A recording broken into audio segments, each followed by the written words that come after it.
So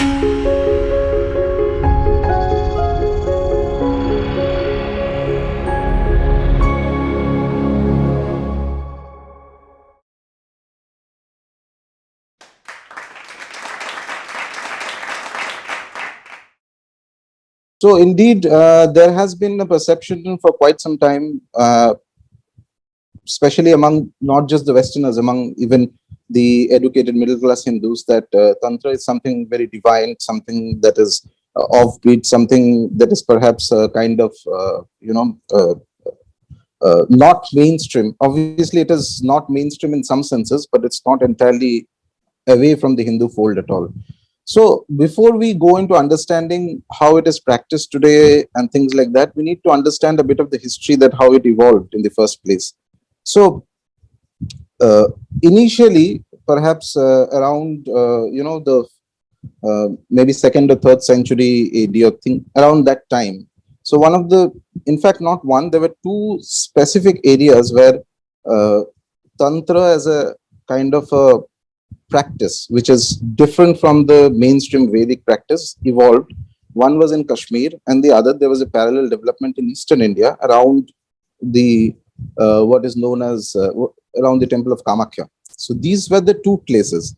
So initial stages, Tantra was basically a new method of ritual. There is a Vedic method of ritualism, because at the end of the day, philosophy is one thing. For any kind of practice, whether it's mainstream, any of the Vedantic fields, etc., there has to be a praxis. There has to be a ritual orientation. Without that ritual orientation, if you only have a theory, then the idea, whatever it is, whatever sampradaya, it is not going to go ahead anyway.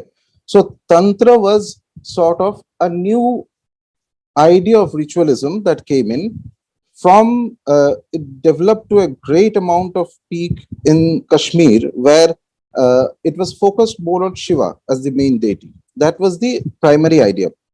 So we had texts and tremendous scholars and acharyas who were experts in tantric literature. And before going into the text, you have to understand that how does it derive its authority. So in any kind of any of the sampradaya, any of the schools within Hinduism, there is always it has a way in which it describes itself, that why am I legitimate? That question comes up. So tomorrow you form a school, you form a sampradaya. Uh, why should anybody take it seriously? Okay, that's the first question. Just because you say something doesn't mean that it is to be true. There are certain ways in which legitimacy of the path is determined. So the tantric legitimacy of the path comes from one basic simple idea, that Shiva revealed a new path which is appropriate for people of Kali Yuga. This was the basic idea. So every whole bit of it uh, comes. There is always, even today in the later tantric literature or in the earlier literature, you find that there is always, it is Shiva who is speaking to Parvati. Shiva is saying that this is the method, this is the way you worship, this is the deity you worship, things like that. So it is the words of Shiva that make it self-fulfilling. It's the word of Shiva that gives it the power that this is a valid method and this is how it is going to be. Then the question comes, that why was the necessity for another path? So there you'll find that the oldest acharyas, and oldest means by the time when Avinav Guptacharya came in Kashmir, it was already, Tantra was already there. It was already full-fledged working, and there were a stream of powerful siddhas and acharyas who were working. He was the most famous of their lot, perhaps one of the most famous, because he was a polymath and he was a tremendous genius, both in Upasana as well as his knowledge, etc. So they mentioned this, that um, as this age of Kali Yuga starts, there is a general degradation of human capacity, a general degradation of human competency, of the gunas. There is corruption all around. Because of this, the Vedic rituals which were there, and it describes at one place that the Vedic rituals are like earlier revelations. The Vedas are already, they have their own approach to the ritualism and how things are to be done. So they are saying those may not work at this time, because there have been changes in the atmosphere, there have been changes in the capacity of people, lifespan has reduced. There's another argument they bring in, which is that people are not able to take prana from the atmosphere. Prana is what sustains everything. So they take prana from their food. So which means that there is any corruption in the food that you're eating is going to affect your mind, your body, etc. So there is a limitation that is put by nature. due to which there is only some aspect of the rituals which you may be able to actualize, the older rituals, and a large part of it you can't do. So because of that, out of compassion for humanity, Shiva therefore says that, okay, I'm going to reveal another path which is suitable for people of this age, of generally lower competency. Everybody is lower, has a lower competency according to that. And it is, its validity comes because it comes from Shiva's mouth. So that is why it is valid. This is how. Now, with this, the original idea was Shaivism, for example. Before we go into Tantra, let's talk a little bit about what you can call proto-Shaivism, which is the original Shaivism that was there. So Shaivism developed into two parallel streams at that time. One was what is called the Shaiva Siddhanta, and one was the non-Siddhantika Shaivism. Shaiva Siddhanta, which is popular right now in South India, Tamil Nadu specifically, was also there very prominently in Kashmir. And it followed a set of texts, a set of agamas, which considered basically, I mean, just distilling it, not going into the complexity of it, but Sadashiva is the main primary form who is to be worshipped. This was one of the points, and the other points they had was the method of worship, their philosophy, the pramanas they used, and how they looked at the equation between Shiva and the soul and the validity of texts. It was entirely different from the Vedic system, but it had no great deviation from the Vedic social life. So that is very important. So basically means the Varna system that was followed in the Vedic life plus other things, they accepted all that.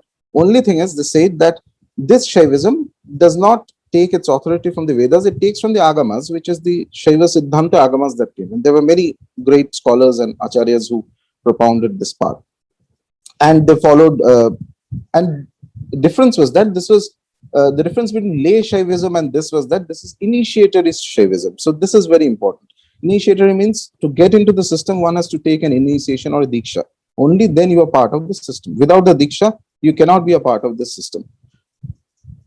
Along with it, there was another path that broadly, and these classifications, what I'm talking about, say, Siddhantika Shaivism, non-Siddhantika Shaivism, etc. These are what scholars look at it today. It's not necessarily how they saw it at that time. So, the acharyas, they used to, as it's usual, the acharya of the Siddhantika fold would consider that my theology, my system of upasana, and the way I look at it is the right, perfect one. Whereas the acharya and the scholars and the practitioners of the non-Siddhantika system would consider, no, mine is the right one. So the difference was that the non-Siddhantika Shaivism considered Bhairava a rather aggressive form of Shiva, terrifying form of Shiva, as the primary deity. So from him came the agamas and the streams of knowledge that emanated from Bhairava. And it is here that we see that there are introduction of certain practices which are more, which deviate from the original Vedic system, which was the, followed in larger part of India. So this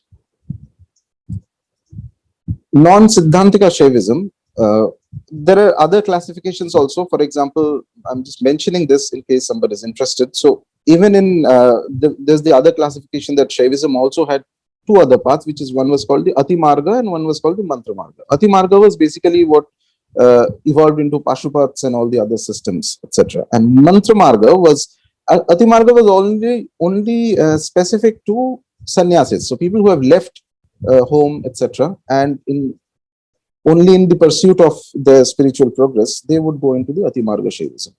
And then it evolved from there, various streams and various acharyas and all came in through Ati Marga system. And there was the Mantra Marga. Mantra Marga was basically that, you don't need to leave society, you can be in society. But this system involves that from one mantra sadhana, you go to another mantra sadhana. But remember, in all these systems, it was Shiva who is the primary deity. Okay, or forms of Shiva, some of the other form of Shiva. He is the main, he is the, the aim of the path. He's what one has to realize. And it's interesting that they looked at what we commonly today understand moksha as a liberation from rebirth, etc. While it was also there was there was a different definition of what exactly constitutes a very high spiritual state. So there is one of the texts, old texts, which mentioned that when just like a spirit possesses a man, when Shiva possesses somebody, that itself is liberation. Okay. So basically, what it is saying is that that human being is, you can call him divine, godlike, or something. He's possessed entirely by Lord Shiva. So whatever action he does, it is not his action he's doing; it is Shiva who is doing through him. So that condition of being, to be like a deity, to be close to Shiva to that degree, uh, that itself is a form of liberation. So uh, now coming back to these two streams, it is from the mantra marga, which means the system that followed mantra upasana one after the other. That mantra marga system was used extensively in both the Shaiva Siddhanta as well as the non-Siddhantika Shaivism. Now, Shaiva Siddhanta itself went on to reach a great peak in India, at least till I think 11th, 12th century perhaps, and not just India, outside India also.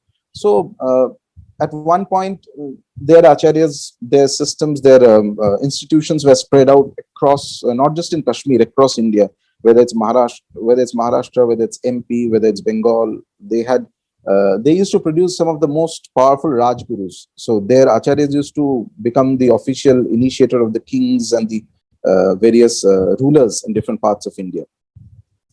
Their rituals over time evolved into what is more public facing rituals in a temple, which means that how do you conduct the so when we talk about that, this temple is follows the agamic methods of upasana, and these rituals are done regularly. Or today, for example, when you see the kumbhabhishekam of a temple done in South India, etc., those all come from the Shaiva Siddhanta system.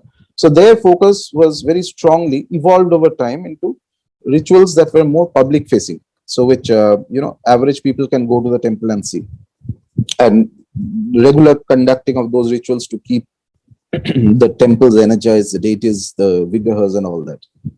Whereas the non-Siddhantika system, which considered Bhairava as the supreme deity, that became more of individualistic upasana.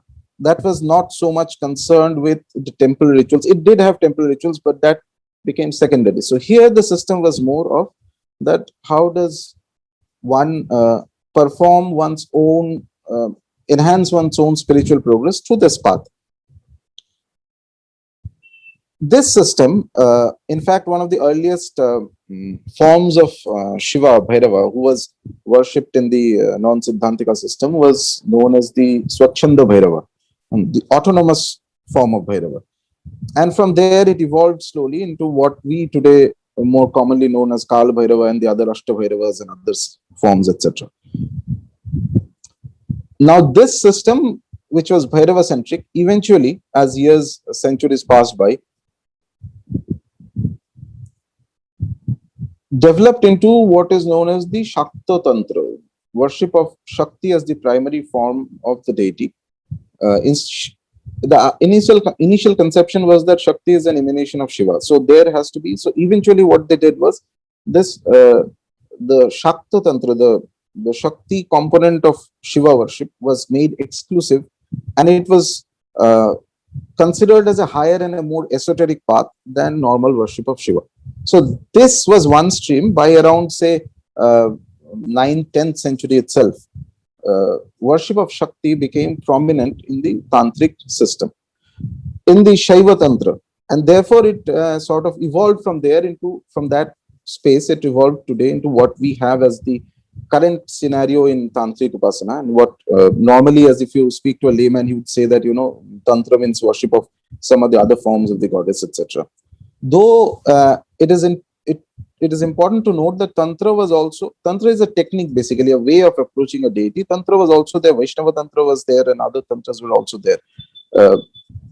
It is not entirely only Shakta, though in common perception, majority of the Tantric texts later on that were composed were entirely focused on some of the other form of the goddess. So it is from this point, from the Shaiva Tantra, that Shakta Tantra evolved around 9th, 10th century, and then it took a life of its own through evolution.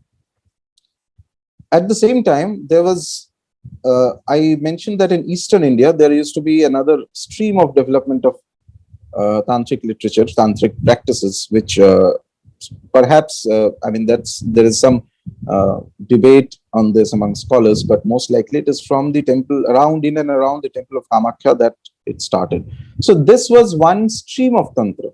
So tantra itself is not one singular entity. There are various streams inside it, various systems and subdivisions, etc.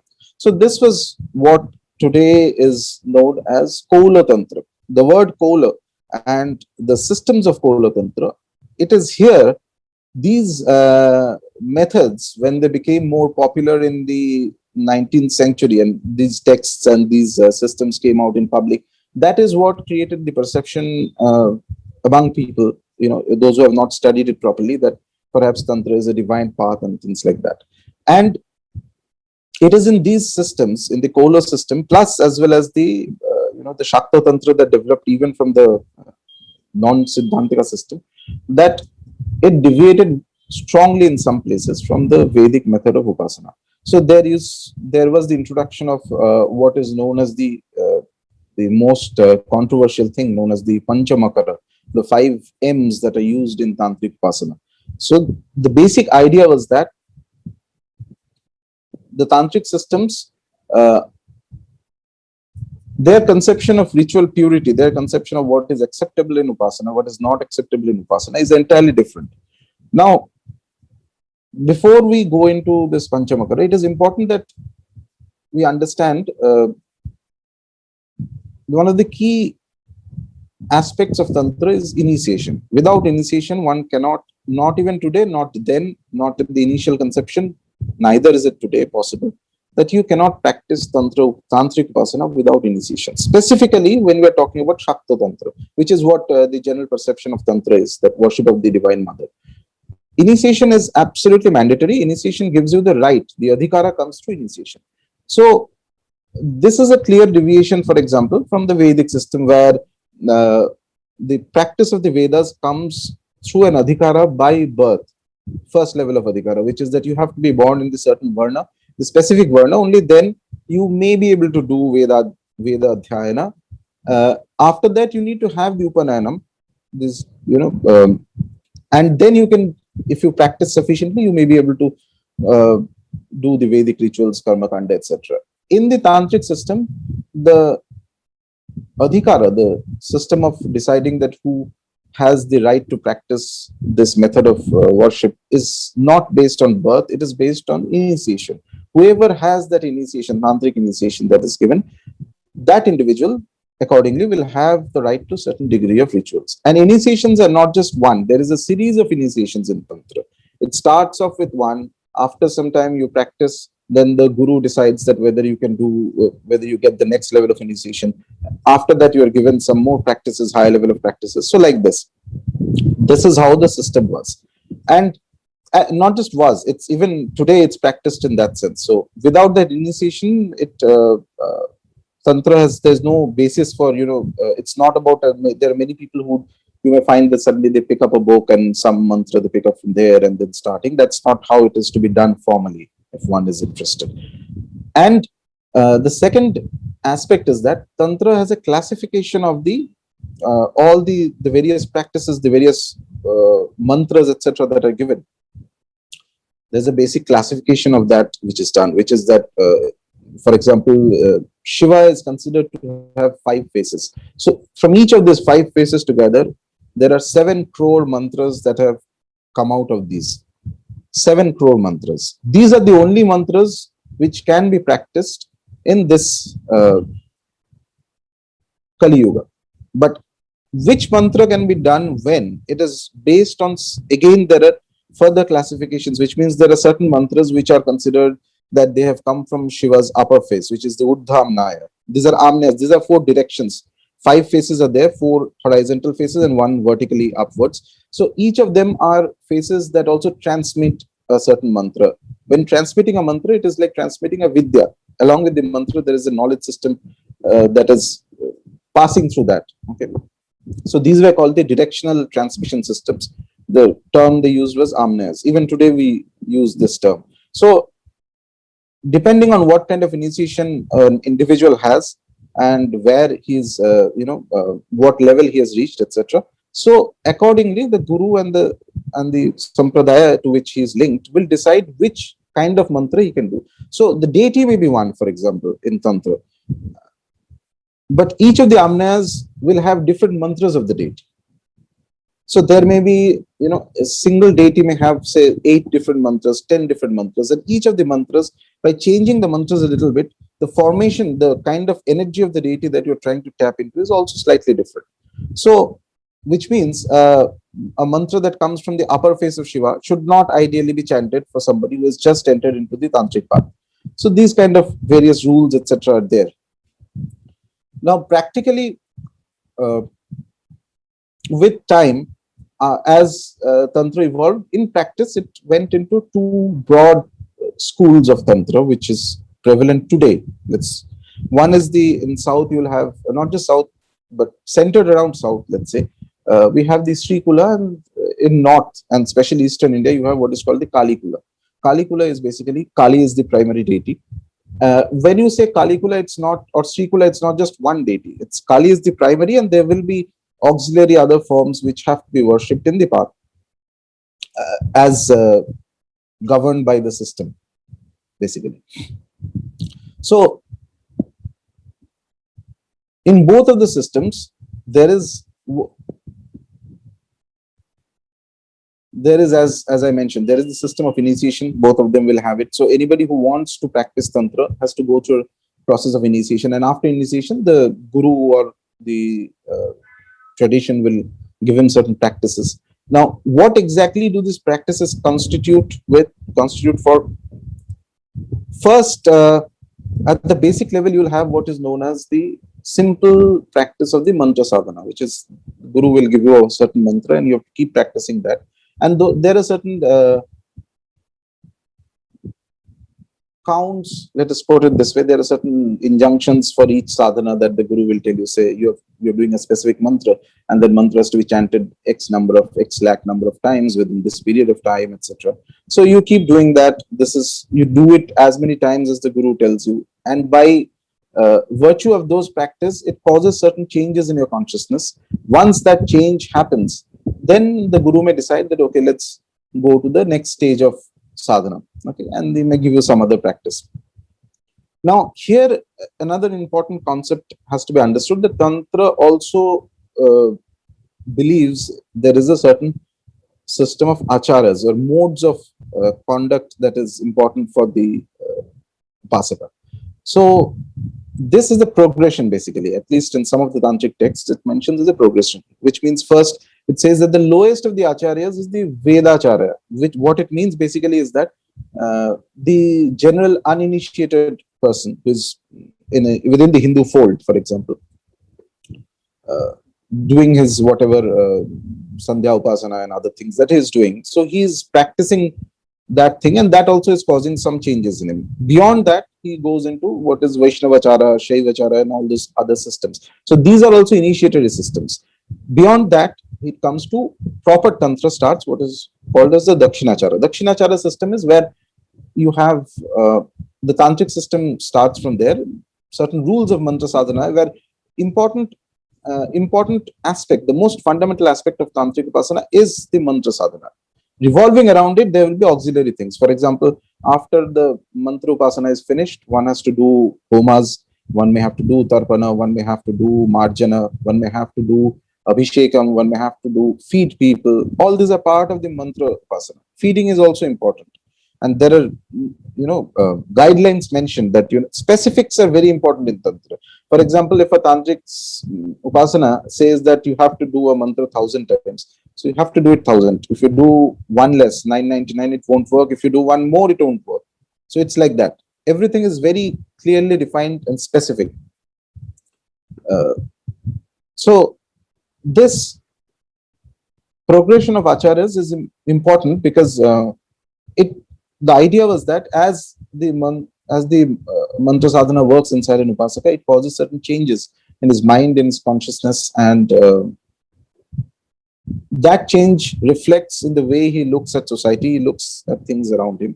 So as he becomes more attuned to certain higher realities of the path, he is allowed to experience, not just experience, but use different kind of ingredients for different deities.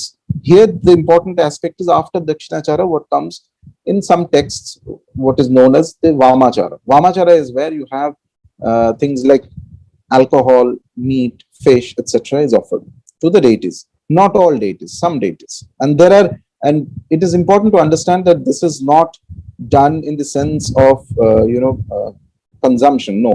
The idea is that there is a huge ritualistic purification process before this is done. It's not randomly just, you go and buy something and offer. No. And only someone who has the adhikara for it should be doing it. It is not, again, nothing in Tantra is random and I just, wake up one morning and I feel I want to do this. Aisa nahi hota hai. Everything has to be systematic in a way. Once somebody crosses a certain threshold and is given the right, the adhikara by the guru through the proper initiation, he will be able to use those things. All of these are useful. The idea was that one has to be, these are in normal understanding, we see that whether it's meat or whether it's fish or whether it's alcohol, these things are tamasic and rajasic ingredients. They're not sattvic. But the idea is that through upasana, one must be able to handle all the kinds of energies. So unlike in certain other paths in Hinduism, which is focused entirely on sattva, here the idea is that the deity or the energy that you're worshipping must be able to manifest through all the gunas. And he is the greatest of the upasaka, the beyond, the highest, considered to be the highest, who can handle that energy through any of the gunas. He is not fixated that I only want the sattvic one and I will not go towards the tamasic. Even within tamas, you should be able to find out the state which is beyond the three gunas. Of course, that's the theory. There are many caveats in the path, and if goes without saying that anybody who is not who doesn't have the adhikara for this, who hasn't had sufficient practice, if he directly goes into entering this kind of ritual worship system, will cause more damage to himself than good. So after Vamachara, there is the next stage that comes is known as the Virachara. And these things, again, as I said, all of them have their, there is a Diksha Krama. Once that Diksha is given by the Guru, only then the person is able to do those sadhanas. Here, there are worship of certain forms of the deity which involve liminal spaces, and that is very important in Tantra. Liminal spaces like cremation grounds, or in a deserted area, or near a river where there's nobody, or on a hill. So the idea is the upasaka slowly gets control over fear. Fear is a natural human element in everybody that is there. So you have to understand that each of these systems slowly develop that step by step, correctly performed. Eventually, one is overcoming the various bondages that one has inside the Ashtapashas. There are 8 pashas that are there in a human being. It's considered each of them is being overcome one by one through the practice. And then as he or she overcomes this practice, he or she can go higher to the next stage like this. And finally, at the highest of the stages was considered as Kolachara. Kolachara is basically where there are involved. This is the system where there is involvement of what is known as Bhairavi Upasanas and other things, where there is a ritualized sexual component that comes in the form of sadhana. Problem that has happened today in a lot of places because of various half-baked people writing about Tantra and this and that, etc. So they have removed the whole system and picked up 1 or 2 things from the top, which is not to be practiced until one reaches the highest stage.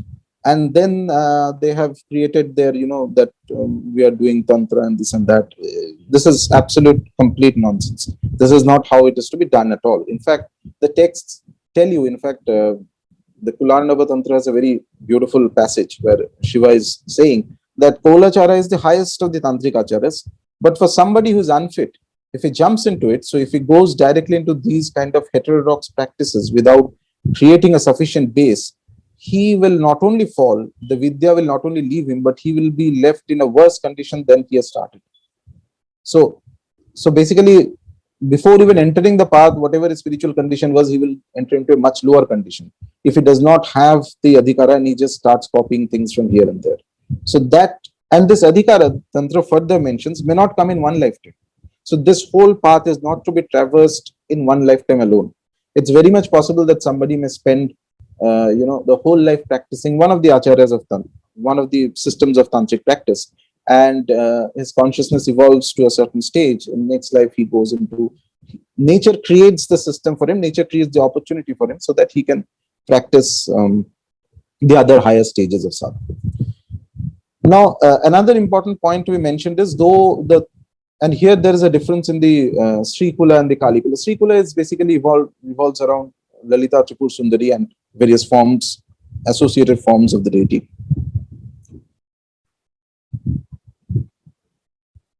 There is, during medieval era, there was a development where a lot of people who were in mainstream Vedic sampradayas, they also started entering into the tantric fold for whatever reason. I believe, which is good in a way, because that kind of gave a lot of legitimacy to tantra, and plus there were at least a few of the practitioners who were very high caliber. There's no doubt about that. But in order that they could maintain in order that there was there's no conflict between the Vedic lifestyle and the heterodox practices in tantra, so they stuck to only the Dakshinachara method of tantra, which means that without using any of the five makaras as it is. So there was no use of alcohol, no use of meat or fish or other things, etc.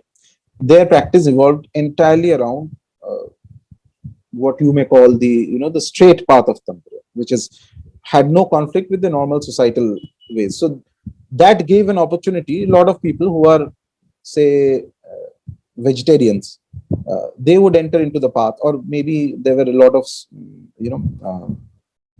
they would enter into the path and they would be able to follow the rituals of tantra without violating any of their core ideas or their lifestyles and things like that.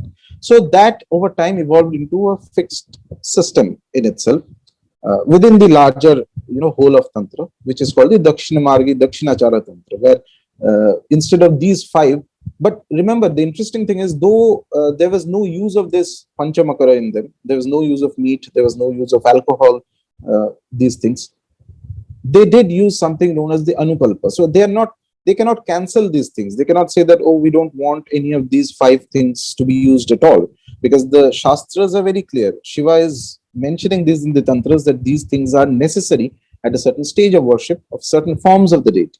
It's very important that who is the form to whom these are being offered. So it cannot be to any form of the deity. There is a specific form that has the ability to, appreciate and consume these offerings, and in turn provide you with a positive result for your development. So those forms, if you worship, you will need those things. But what was done is, there is substitutes for each of these. So instead of meat, there is a vegetarian alternative that is specific, very specific. That itself has to be used. Instead of fish, there is a vegetarian alternative. That specific substitute has to be used. Instead of alcohol, there will be a certain alternative that is not non-alcoholic. But again, it has to be very specific. It cannot be any, random thing I feel like using. No. Those specific ingredients have to be used.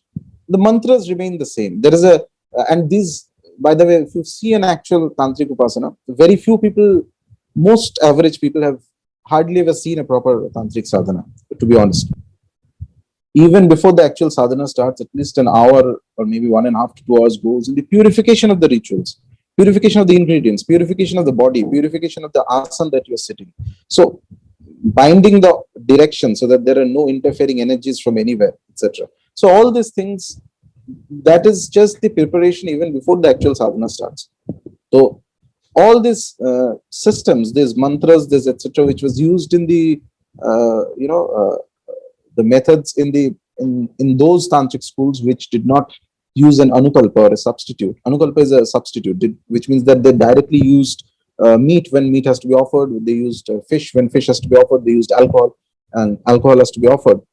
And the Dakshinamargi tantric paths, which used anukalpas, largely, by and large, the complexity of the ritual was the same, except that the ingredient was changed to something specific from the vegetarian fold, something specific that does not violate with the Vedic lifestyle, but it has some property of that element. So this was the sort of innovation that was done. Property of the element means, suppose instead of one of the very popular ideas that is used in certain sampradayas. Instead of meat, instead of one of the makaras, they will use ginger in specific quantity. But if it is ginger, suppose it's ginger or something else, it has to be that only. You cannot randomly pick any vegetable and say that, oh, I today I'm assuming that this serves as a substitute for that particular ingredient. No. So in everything, the tantras are very, very specific. What can be used, what cannot be used, how much to be used. Uh, this technique is the thing that is most vital in tantric upasana, and it can never be learned by books unless you are connected to a sampradaya and there is a good qualified guru who teaches you that how this is to be done. Now, the next thing beyond the Panchamakara, there are, and also to mention the Kalikula Sampradayas, those which consider Kali as the primary deity. Normally, 9 out of 10 times when they perform these practices, and they're very vital, in fact, practices, they do use the ingredients as it is. They do not use anukalpas normally. Whereas in Srikula, there are a lot of sampradayas which do use the anukalpas instead of actually using the main ingredient. After this, the next achara that comes into play is the Virachara, which is that Vira is basically a hero. So the word Vira has to be understood in the sense that Tantra defines that all men are eventually of 3 basic qualities. One is the first nature of large amount of men are known as the Pashus, or the animals, who are bound by their own deficiencies, the pashas, the chains that bind the consciousness. Beyond that, there is the Vira, and beyond that, there is the Divya, the divine. So, for a Pashu, when a person is bound by the various rules and his various deficiencies, weaknesses that he has inside, there are many restrictions on what he can practice and what he cannot practice.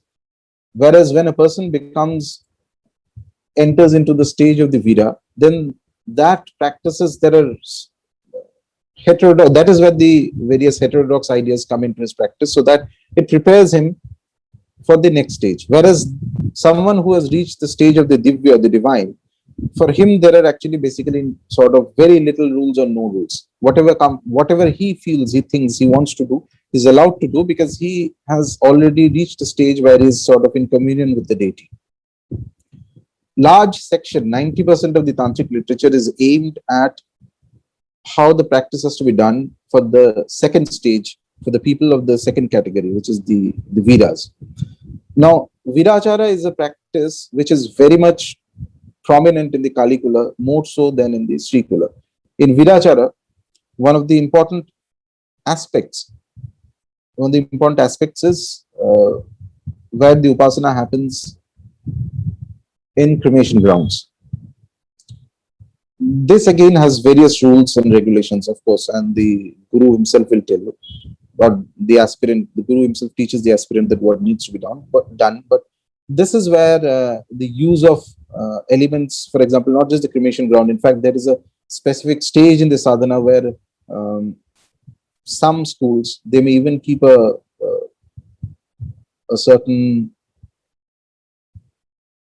skull from a dead body for certain practices. This is where these practices were actually evolved from these were there in the, as I was mentioning at the beginning, the Shaiva practices, the Shaiva Tantric practices had all these systems. So from there, we have evolved today that there are, after a certain stage of sadhana, these things come into play. But again, there are various rules and regulations guiding them. It's not random and it cannot be done by everybody. So this is how eventually, finally, after following all these technicalities and things like that, the aim of the Tantric Upasana is that eventually the practitioner, whether it's male or female, etc. Unlike again the Vedic path, a woman can very easily follow the Tantric system and keep doing sadhana and go higher up. That's there. The final aim is that he or she should be in communion with the deity. That is what is practically the final goal. In fact, many of the Tantric texts spend very little time in discussing philosophy. There is one 15th century Tantric text written in Kamakhya, which mentions there's a very interesting conversation with Shiva and Parvati going on. Parvati is asking that there are the six darshanas in mainstream Hinduism. Which of these is the correct one? And Shiva says that I created those six darshanas so that people can keep arguing. Then he says that the aim of the Upasaka is that let him first attain to the state where his mind is entirely transformed, and then let him see that what is the reality, and then let him decide that which of these darshanas is suitable for him. So just a two-line thing, but it kind of captures how the tantric texts have looked at philosophy as a whole. So there will be maybe one or two lines in the text which will mention basic philosophy. So aim is that you need to reach the feet of the Divine Mother. You need to reach a very high state of oneness with the deity, etc. Beyond that, it will not go too much into the philosophy. It will go jump straight into there will be a chapter on how Diksha is to be done, then how the mantras are, what rules and regulations that we followed for this particular mantric practice, etc. So in this sense, if you read a Tantra, it is quite different from the way a Purana is written. Purana, you will have the Puranic texts start, a discussion of the cosmology and other aspects, when exactly, what happened initially, how life came into being, how the deities came, and how there were some Puranas will go into descriptions of the kings, the great, ancient rishis and kings and all that. Tantra, you'll never find all that. You'll have perhaps a chapter 1 where and it's mostly Shiva and Parvati, or Bhairava and Bhairavi discussing tantras, and it's mostly Parvati or Bhairavi who is asking this question of Bhairava, and Bhairava is answering the question. So Shiva and Bhairava is considered as the guru, the ultimate guru in the tantric path. It is his words that make tantra a valid path. So this, as I mentioned, is the the crux of the pramana that tantra uses, that why it is a valid path, because Shiva has said it is so, and because Shiva has said, therefore it is so, like this. So then it spends very little time with the philosophy. It spends a lot of time with the actual method of sadhana, what needs to be done. So there's a popular misconception, and especially this misconception comes from many Westerners. You'll see that, at least that's what I have found, many Western scholars are, in the last 1 century, there have been a lot of people with great amount of curiosity about the tantric practices and texts and all that. And the moment they find something like this, okay, the tantric system does not follow the Varna system exactly as it is in the Vedic lifestyle, etc. So they came to the conclusion that therefore the tantras were like some kind of a revolt against mainstream Hinduism. That is completely wrong, in my opinion. These things come in because you will never really understand tantra until you practice it. From outside, you will only get an idea, and that idea is most likely going to be wrong. Either you will find that when somebody hears this panchamakara and other things, either they will think that this is some kind of debauched divine practice, it's very bad, or somebody will think that okay, it's a license to do what you want. Both of them are wrong. There is a specific method behind all this. Until you can figure out or understand the method, and you will not understand without the practice of the system. So it is true, for example, that tantras did deviate a lot from the Vedic system. It still deviates a lot. It has its own methodology, but it is not because it is revolting against anything. It says, for example, in the basic mantra sadhana paddhati that is mentioned, you start off with doing the practices of whatever mantra sadhana you do, etc. At the end of it, there are various steps that has to be done. At the end, the last step that you need to do is also feed people, and there it mentions that you have to feed among various categories of people that you can feed. One of the important things it mentions is you have to feed Brahmins. So if it was even a kind of a system that was more like a revolt against the standard prevalent system, it would have not given an injunction that your mantra upasana becomes complete when you feed Brahmins. But the reason perhaps is that during the time when the texts were written, the idea was that you have to feed somebody who is also an upasaka, who is into the system, who is doing some spiritual practice. And by and large, in that era, when the texts were written, the majority of spiritual practice was done by the Brahmin community. There's no denying this fact. So the idea was your sadhana becomes complete when you are feeding an upasaka, and there's a much greater chance that if you feed If you feed a Brahmin, that he will be an Upasaka, and yours, whatever sadhana you're doing, will succeed. So this is how this system was designed, looking at the practicality of the situation at that time. That this is how, these are the reality of the things, and therefore, if I follow this methodology, I have the greatest chance of succeeding in the mantra sadhana. So apart from this, in actual practice of tantra, there are, once apart from the mantras, there is a use of something called, we use, yeah, each of the deities have and this is actually a very complicated topic, but beyond the mantra, there is also called the yantras of each deity. Yantra is basically a mystical diagram which connects, which has the information coded into it of the deity. And when we say a mantra sadhana, it is important to understand that just like there is the vigraha, the murti of a deity, you go into a temple and you see, the mantra itself is the body of the deity. So the mantra itself is like the deity. So there is no difference between a mantra and the deity. So when a mantra is received by an initiate after initiation, he has to guard the mantra very specifically so that nobody else gets to know it. He has to revere and respect the mantra. He has to follow the rules. It is via the practice of the mantra, that you are actually connecting to the consciousness of the deity for a certain brief period of time, if a practice is going well. So there is this beautiful injunction. It says that the guru is the father of the mantra, because from the guru the mantra comes, and the mantra is the father of the deity, which means by the practice of the mantra you are actually able to connect to the deity. Without the mantra, you believe that there is a deity, but you have not experienced the deity. You don't know what the deity is. You have certain ideas and conceptions that have been given to you through books, through people, etc. Okay, this exists, that exists, fine.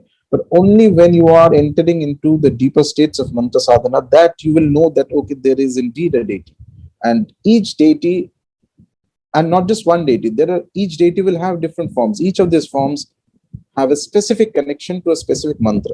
So this understanding is crucial, and it develops over time as one keeps going into the tantric practices. Question is, what is possession or avesh as per Tantra? How to make sense of it? Okay.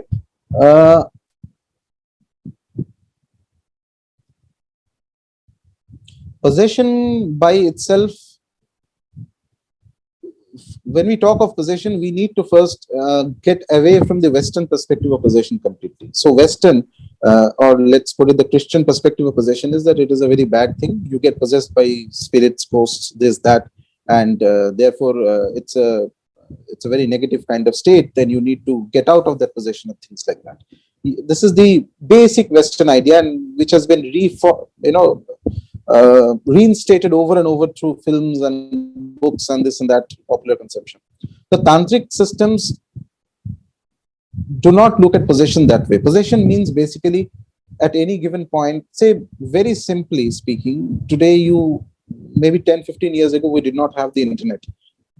Today everybody needs a mobile phone all the time. If you're doing nothing, you need to just surf the net and see what is going on. So in a way, it is something, this entity called the internet, which is an idea perhaps, has taken some possession of you.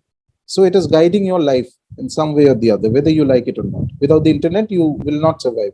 You will need, whether you have to order food or you have to book a cab or do anything. So possession is anything that grasps your consciousness to a certain degree and then makes you behave in a certain way depending on the nature of that entity. Now, this is just a very simplified definition of possession. Possession can be good, possession can be bad. There are various things that can possess an entity, an individual. There are possessions which lead to a debilitation of the mental and physical health, leading to death. These are, let's classify them as negative possession. These are the things which is considered, say, possession by a spirit or something lower than that and things like that. Whereas the term that is more often used, the avesham that is used, is often something that happens when a deity possesses the individual. The possession by a deity is entirely different from the possession by a lower entity. when a deity possesses an individual for a certain period of time, and depending on how clear the possession is, there are categories of this, because remember that a deity does not easily come into a human being or into an environment. I mean, when you're worshipping anything, you are invoking, the first step is that you're doing a prana pratisthapana, you're invoking the deity. But before you invoke the deity, you have to purify the elements, you have to know that where exactly are you invoking the deity. The deity is too powerful, too subtle, therefore it is not going to come into anything and everything. There are certain energies, certain things in which a deity may enter, and certain gross elements where he or she, the deity, may not want to enter, may not even come inside.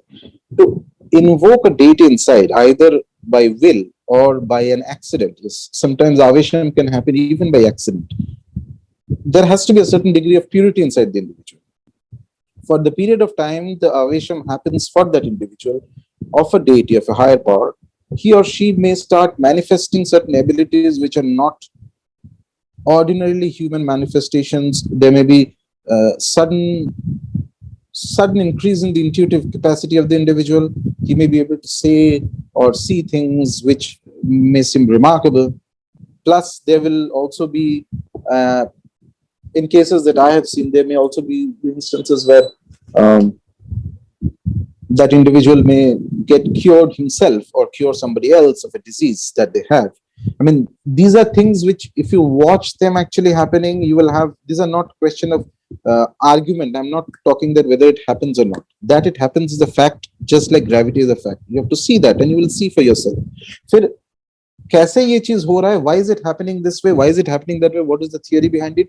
That you can develop on your own as you think about it. But uh, if an avesham, if a possession by a higher deity happens in an individual for the period of time, he or she will start in that phase manifesting certain qualities which are beyond human, suprahuman, let's call it, beyond the normal faculties of human beings.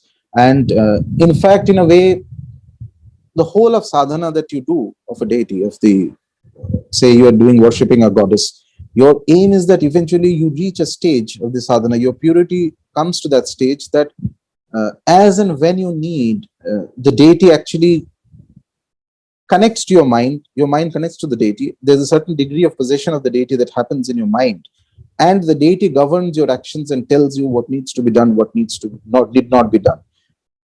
From your human perspective, if you try to do a thing, you'll make mistakes, you'll guess. The human mind is not strong enough to come to the right conclusion about everything.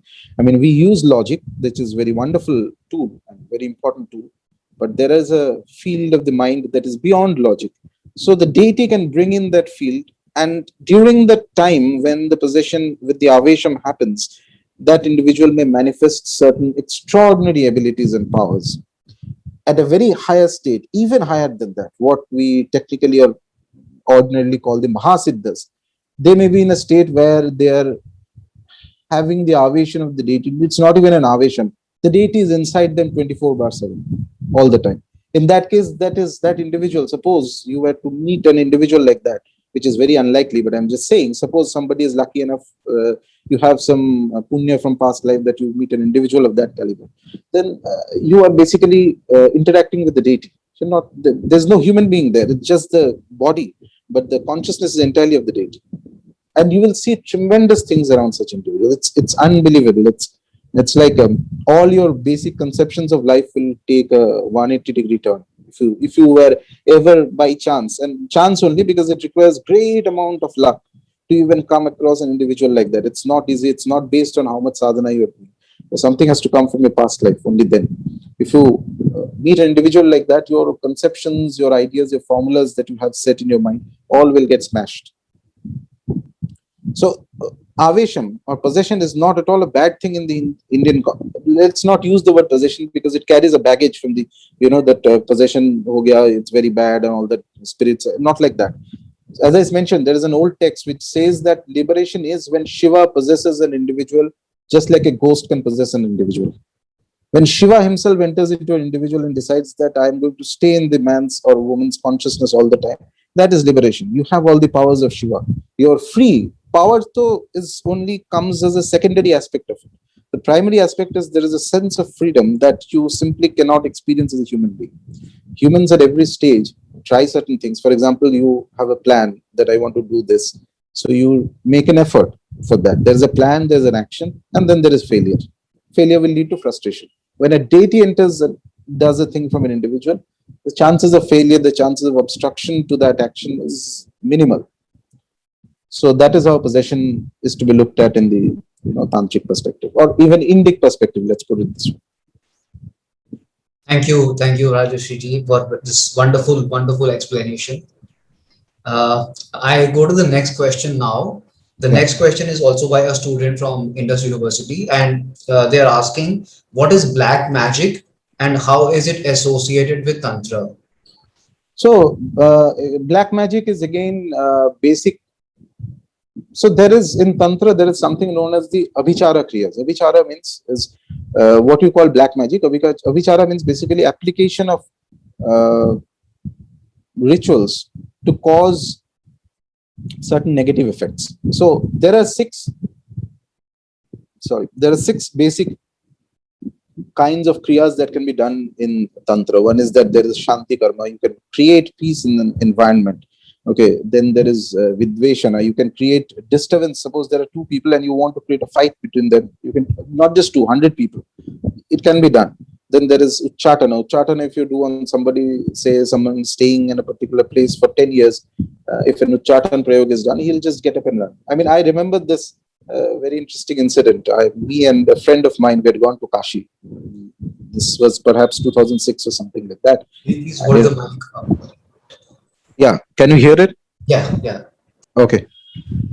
This was many years ago, 2006. Me and a friend, we had gone to Kashi and for certain practices and all that. I remember um, there was one gentleman, a very senior gentleman, sitting and doing some sadhana. And my friend asked him this question: what exactly is Uchatana? There's one of the kriyas in Tantra that is done. So this man he looks at him and starts abusing him. Abusing means full raw abuses in Hindi. Okay, this, that, etc. So my friend and me, we both got a little shocked. What happened? So my friend immediately got up from his seat. And then the man says, this is Uchatana. You were sitting down, you had to get up. A shock comes into your consciousness, you don't know what to do. You have to immediately get up and move from there. That exactly is Uchatana. This can be amplified through rituals, and it can be done on not just one, multiple people. Then there is, of course, Vashikarana, Sammohana, which is that attracting somebody. And then there is finally something called Marana. Why were these rituals given? These rituals were given to be used under specific conditions. So Tantra is not making any moral judgment. It is saying that suppose Tantra did not exist at a time, let's go back in history, when there is no tantric system in place. Do you think people will not fight with each other? Do you think you will not have enemies? Do you think there will not be any disturbances, somebody trying to harm you, or not just you? For example, you live in a place when there are hundreds of you, and there is somebody trying to invade that country or something like that. So the point is, these things are already there in the human consciousness, both the good and the bad. Tantra is saying that you want a specific result, I'll give you a technique that will amplify the result. That's about it. I'm not making a moral judgment, this is right and this is wrong. Moral judgment is not required, because if you misuse it, you will have a karmic repercussion. That is for sure. There's no doubt about it. So what is popularly known as black magic is basically nothing but a tantric prayog in the negative sense. But again, you have to understand this negative, positive, etc. is dependent on various factors. Various factors means, like for example, lightning. Lightning, if it falls on your head, you're finished. At the same time, if you can harness electricity, you can light a bulb at night and you can use it for various things. So the idea is that there is a power, there are various aspects of this power, and how do you channelize this power, whether you want it for something positive, whether you want it for negative, which depends on the circumstance that it is being used. So accordingly, generally what people consider as black magic is nothing but use of one of these or more aspects to cause harm to somebody. Okay, thank you, Rajarshi, for this wonderful explanation.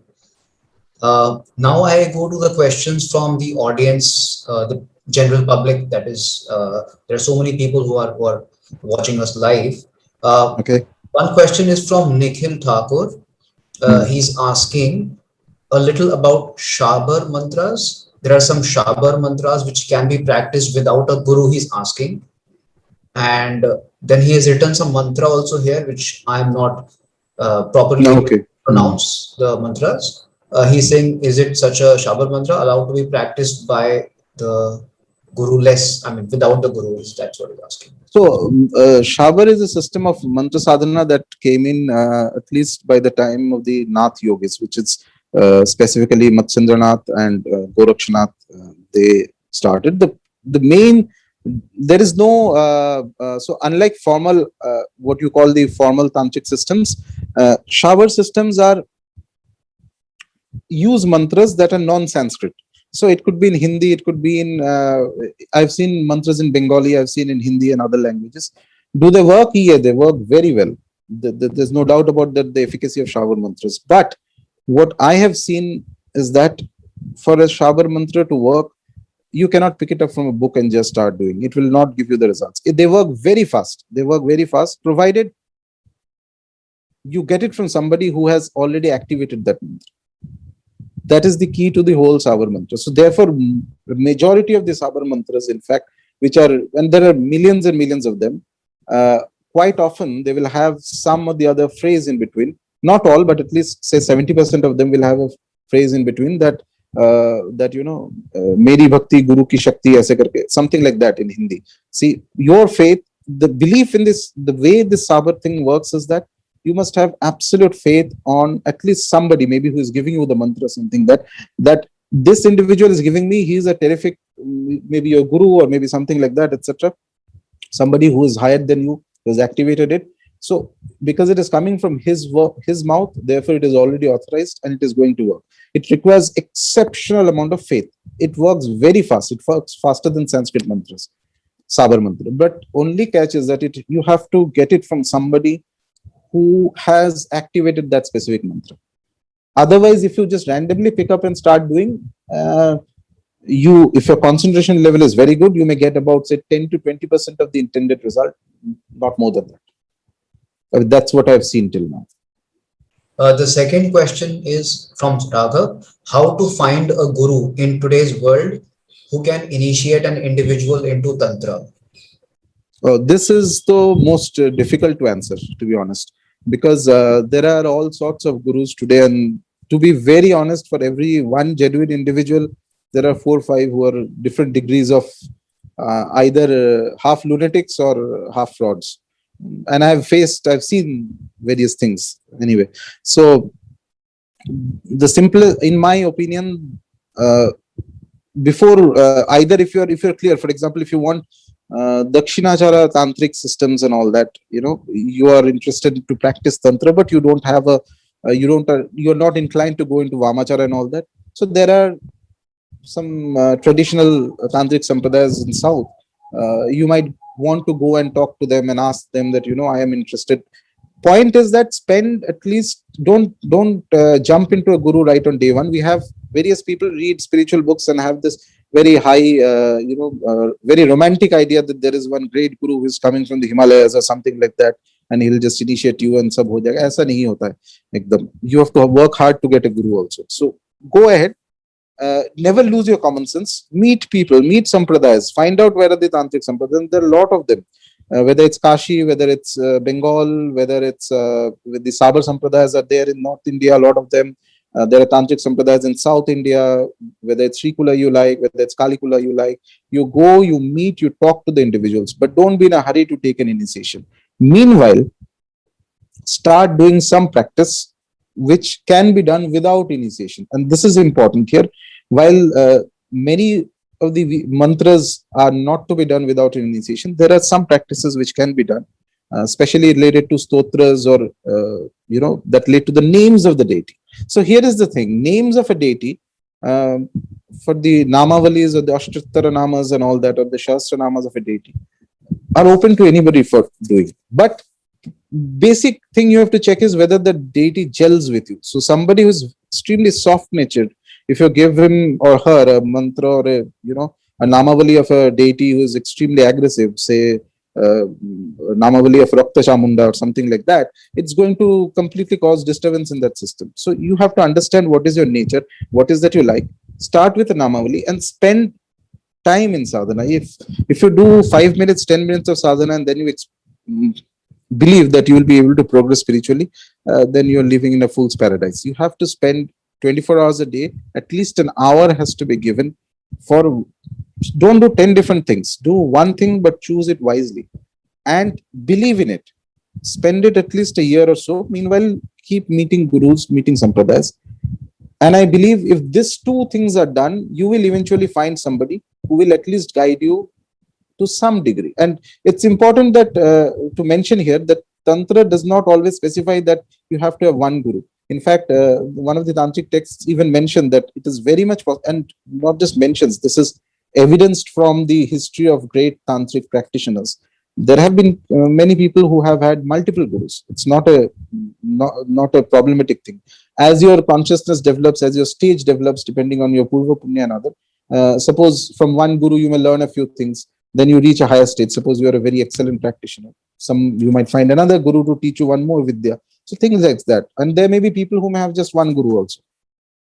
So do some practice, keep your common sense with you, and go about meeting people. Spend at least a year, actually go and meet them, and then you will be guided where exactly is best suitable for you, depending on the state of your consciousness. The practice is important, because if you don't do the practice, your consciousness is not changing. If it is not changing, if there are a lot of disturbances inside you, you will only attract a guru according to that state. You are never going to, if you are in class 1, you will never get a guru who is at a PhD level. आएगा ही नहीं तुम्हारे पास. How Tantra sadhana is different in Buddhism as compared to Hinduism? This is very difficult question to answer briefly. So Bodha Tantra developed, they do a lot of practices. Some of the practices are perhaps more intense than Hindu Tantra. And mind you, my understanding of Bodha Tantra is only from as an outsider. I'm not a practitioner. Some idea I have. Let's put it this way: the majority of the Bodha Tantra was very highly focused on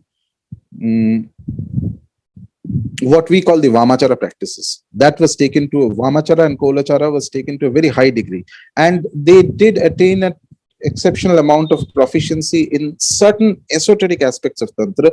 But this happened only at a later date, once they shifted wholesale to Tibet after sort of Buddhism, and after the destruction of Nalanda and other places in India after the invasions, etc. Once they shifted to Tibet, perhaps in that atmosphere, certain practices were more suitable. But other than that, at the fundamental level of practice, it's not entirely different from us. Philosophical level, there is a difference, because they look at all the deities finally. They worship the deities, no doubt, but their philosophical system is the final aim is finally you have to enter into the state of the shunya, which is the nothingness, or the nihilistic super consciousness state, or something like that. And the deities are at the most fundamental level, they are also part of the shunya, which means they have no existence, but in the world of duality they have an existence. So you are using the deities are helping you, so that eventually you can enter into that state of mind. This is their conception. Whereas the Hindu tantras are very much linked to the Hindu deities, the Hindu worldview, which is very important. So remember this thing. Whereas that's what I tell people. If somebody in this age, there are people who believe that whether Tantra can be called Hindu or not. Tantra is 100% Hindu, though it may not entirely, not all of it may take Vedas as the authority. It doesn't make it less Hindu, because the deities are the same. Remember, Shiva can be worshipped through the very high Vedic, through the Vedic hymns, just as he can be worshipped through the path of the Aghoris and the Kapalikas. It's the same deity.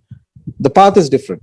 So at no point is Tantra negating any of the deities, not only Hindu, I'm talking about Hindu Tantra, but they completely absorb the Hindu worldview, and they are keen on following certain of the basic Hindu ideas. For example, we know that mainstream Hinduism, Go Hatya is a great sin.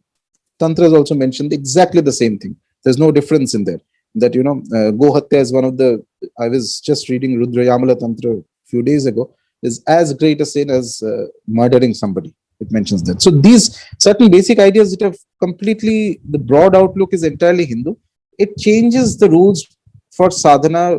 It changes, disregards the rules of varna and other things, because it says that it doesn't work when it comes to the field of sadhana. So that's what the tantric is. Okay. The next is from Ram Valmiki. He's asking, can you please elaborate the importance of being aware of tithis in sadhana? Tithis are very, very useful in sadhana. In fact, tithis are, it's a bit like on specific days and specific, tithis. How does the tithi form? Through the through the angle between the sun and the moon. That is how a tithi comes in. So knowing the tithi is immensely vital right from the first step of the sadhana, because when you are doing a sankalpa for the sadhana, and it's important that you, once you reach a little bit higher step, you need to do this sankalpa. Sankalpa means you are mentioning clearly that this is what I will, this is my will, this is what I want to do for XYZ thing. This sankalpa is what starts your sadhana. So there you have to mention the tithi. Plus, there are different tithis on which different deities, the energies of different deities are more easier to access. So, based on this tithis, we have sort of the whole sadhana system is designed based on that. So, knowledge of tithis is very, very vital.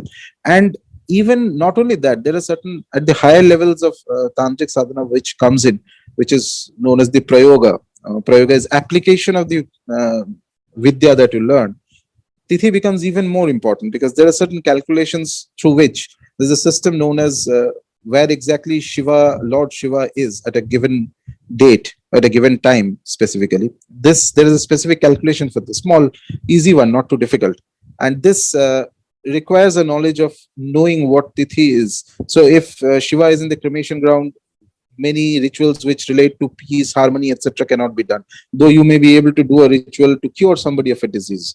If Shiva is, so like this, Tithi is absolutely vital. In fact, the Panchanga, not just Panchanga, even I would say that having at least a fundamental idea of Jyotisha, and I'm not talking about individual horoscopy, that what is my future going to be, not like that. At least the 9 grahas, the basic characteristics of those 9 grahas and the 12 rashis is immensely useful in perhaps any sadhana, but in Tantra sadhana even more. Are there physical signs in the body or behavior of people who are destined to practice tantric system? Yeah, there are physical signs, but I think this is something that I'm not keen to speak about in public.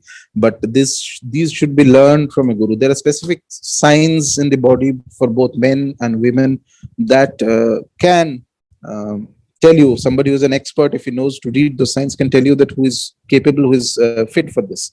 Because everything, the body that you, the logic is that the body that you get at this birth, not just your family or circumstances, your mind, etc., specifically more your body that you have, is also a result of the actions that you might have performed. So if you have had an interest in past life in this path and you have done some practices in this, you will automatically be governed and be driven to finding again this path and again doing this. So accordingly your body will also be in tune with it. Does Tantra have any foundation in Atharva Ved? Yeah, that is a popular belief. Many people believe that Tantra does have a link to the Atharva Veda. In fact, perhaps there are certain specific forms of deity, certain forms of Durga specifically, not the standard Durga Upasana that we do. Certain forms like the Asuri Durga and others, which do have a link to the Atharva Veda. There is no doubt about it. Now, that also brings us to the question, and perhaps this is what scholars who are more into the Vedic scholarship, they may be able to answer this. When did the Atharva Veda originate, or whether it was parallel to the other Vedas, whether it came later, etc. But indeed, there are practices. What in Tantra is known as prayogas. Atharva Veda does have a lot of them. There are certain deities which were there from the Atharva Veda, which are also present in the Tantras. So look at it this way. As I mentioned, I mean, forget the Atharva Veda. Even for the normal Vedic, the Yajur Veda and all that, when the Rudra Prashna and the other ways in which the Rudram you do for Shiva, this is the Vedic way of approaching Rudra, right? Shiva. So same Shiva also comes in the Tantras. There is the Tantric way of worship of the deity. There is then cremation ground, the Kapalika way of worship of the deity. The deity is the same. You are only changing the path. That's all. Isha Kapoor is asking, you were co-author of a research paper which broadly covered how Tantra can be bridged with contemporary neuroscience research. To what Yes. extent the effect of Tantra-based research on neuropsychology of the practitioner can be subjected to neuroscience research? For example, will the functional MRI of a highly realized person show different interconnections of brain areas than a normal person?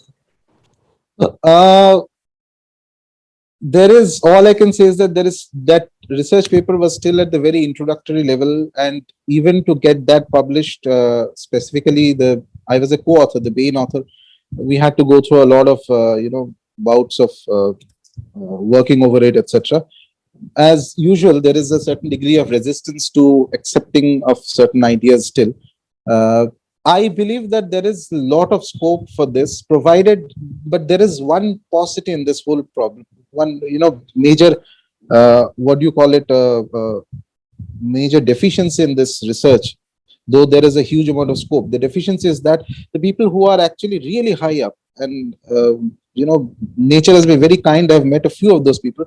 They are absolutely not interested in entering into in a state of experimentation, or anybody else doing to check and all that, which I believe is also, I can understand their perspective. As an upasaka, you will understand why they said no to this. um, but that's a loss for the larger community, and because we live in a time where anything that gets the scientific tag immediately becomes self validating ki bahut acha ho gaya. So then, perhaps if there was more research done on these things, there would have been, uh, you know we would have perhaps understood at least the biological aspect of how these things function. So there is, if I look at a human being from the spiritual point of view, that is a little different from the way a science, or a scientist looks at a human being from the biological point of view. So there are certain, uh, take a simple example. You look at it, say that if you ask a scientist, perhaps somebody who's more knowledgeable, he'll tell you that. So if you ask, why do you feel anger, why do you feel happiness, why do you fall in love with somebody, so you may say there are certain hormones working in your brain, or this or that is happening, and there's certain chemicals going around, this is what it is. That bit is true, but how do you define, for example, that you like a specific person and you dislike b specific person? That is the area where there is a lot of subliminal, a zone that goes beyond the standard cause and effect understanding of the world that science has at this moment.